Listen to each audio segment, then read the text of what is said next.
कांग्रेस सरकार सिर्फ घोटाले की सरकार है। रेवड़ियां बांट के जनता को, भोली भाली जनता को बेवकूफ बना रहे। 50,000 से ऊपर का कोई इलाज नहीं हो रहा। चारों तरफ से राजस्थान की जनता ताइमम कर रही है। गहलोत साहब अपनी कुर्सी बचाने के लिए नित्य नए, रोज जैसे कहते हैं ना, जादूगर है कि अब कोई और जादू कर दें तो मेरी कुर्सी बच जाएगी। अपनी पार्टी का भी प्रचार नहीं कर रहे, वो सिर्फ और सिर्फ अपना प्रचार कर रहे हैं। ये योजनाएं तो जैसे जमीनी तौर पर इतनी खोखली है, जनता का पैसा जनता को ही तो दे रहे।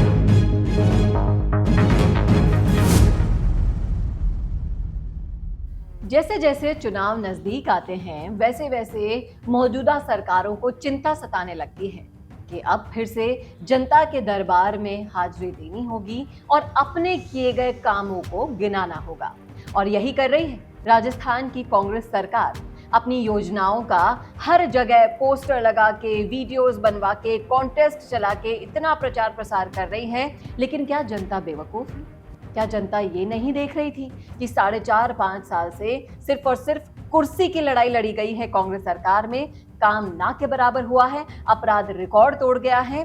फिर किस मुंह से जनता के दरबार में खड़ी होगी ये सरकार? करेंगे इन सब मुद्दों पर चर्चा के लिए हमारे साथ मौजूद हैं मालवीय नगर विधानसभा क्षेत्र से बीजेपी की कार्यकर्ता सरिता मित्तल जी। मैम, आपका बहुत बहुत स्वागत है स्टूडियो में।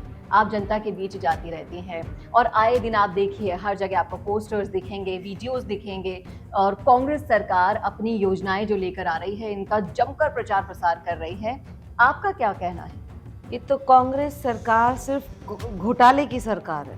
कांग्रेस सरकार में ये कोई, यहाँ के मुख्यमंत्री अशोक गहलोत जी अपनी पार्टी का भी प्रचार नहीं कर रहे, वो सिर्फ और सिर्फ अपना प्रचार कर रहे हैं। आप कहीं भी देख लिए, नाम किसका आता है? अशोक गहलोत। वो भी जो भी कोई योजनाएं बना रहे हैं, जो भी काम कर रहे हैं, वो सिर्फ अपने नाम के, अपने प्रचार के लिए कर रहे हैं। उनको तो अपनी पार्टी के आला कमान से भी कोई मतलब नहीं है। जी, आपको नहीं लगता कि मुफ्त की रेवड़ियां से बांटी जा रही?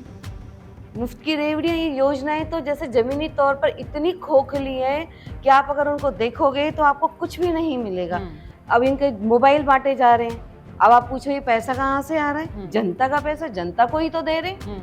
कहाँ से पैसा आ रहा है, कितना आ रहा है, कितना खर्च हो रहा है? कोई मांगे इनसे हिसाब? है कोई हिसाब इनके पास? और वो रुपया खर्च किया जा रहा है इन योजनाओं पर, इस पर आपकी क्या राय? चिरंजीवी योजना बनाई। आप किसी भी प्राइवेट हॉस्पिटल के बाहर जाके देखिए, आप वहाँ मरीजों से पूछिए उनको क्या लाभ मिल रहा है, कितनी योजनाओं का वो लाभ उठा रहे। ये सिर्फ रेवड़ियां बांट के जनता को, भोली भाली जनता को बेवकूफ बना रहे।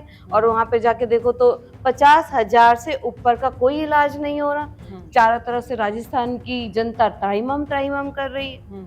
जी बिल्कुल, आपने सही कहा कि योजनाएं लाना जितना इजी है, धरातल पर उनको उतारना उतना ही कठिन काम होता है, जो करने में ये सरकार बिल्कुल विफल रही है। इसके अलावा अगर मैं बात करूं, जो इस सरकार ने ये 19 जिले नए बनाने का काम किया, इस पर आपकी क्या राय है? क्योंकि ये भी बहुत अतरंगी सा काम किया है। ये तो गहलोत साहब अपनी कुर्सी बचाने के लिए नित्य नए, रोज जैसे कहते हैं ना, जादूगर है कि अब कोई और जादू कर दें तो मेरी कुर्सी बच जाएगी। पहले क्या था, राजस्थान के ऊपर 5 लाख करोड़ का कर्ज था, अब वो 6 लाख करोड़ से ऊपर हो गया है। तो 19 जिले बनाना यानी कि राजस्थान की जनता को और कर्ज में डुबो देना। जी बिल्कुल। और जो ये टैक्स आता है मिडिल क्लास का आता है, मिडिल क्लास का पैसा लगता है और गहलोत सरकार अपनी सरकार बचाने में लगे हुए हैं। जी बिल्कुल, और इन योजनाओं को धरातल पर लाना, वादे कर तो ये छोड़ने ही वाली है, ये भी जनता को पता है। और जनता भी इतनी बेवकूफ़ नहीं है, क्योंकि आजकल सोशल मीडिया का ज़माना है। चप्पे चप्पे पर, हर कारनामे पर कैमरे की तरह नज़र रख रखी है जनता ने। इसीलिए उनको अगर बेवकूफ़ बनाने निकली सरकार तो ये भूल जाना होगा। और अब जनता का दरबार लगने में कुछ ही समय बचा है और जनता अब अपना वोट देकर ज़रूर ये साबित करने वाली है कि उन्हें योजनाएं नहीं, मुफ्त की रेवड़ियां नहीं, काम चाहिए, जो इस सरकार ने नहीं किया। Thank you so much ma'am, आपने अपने विचार यहाँ प्रकट किए। आपकी क्या राय है, आपका क्या सोचना है, कमेंट करके ज़रूर बताइएगा कमेंट बॉक्स में।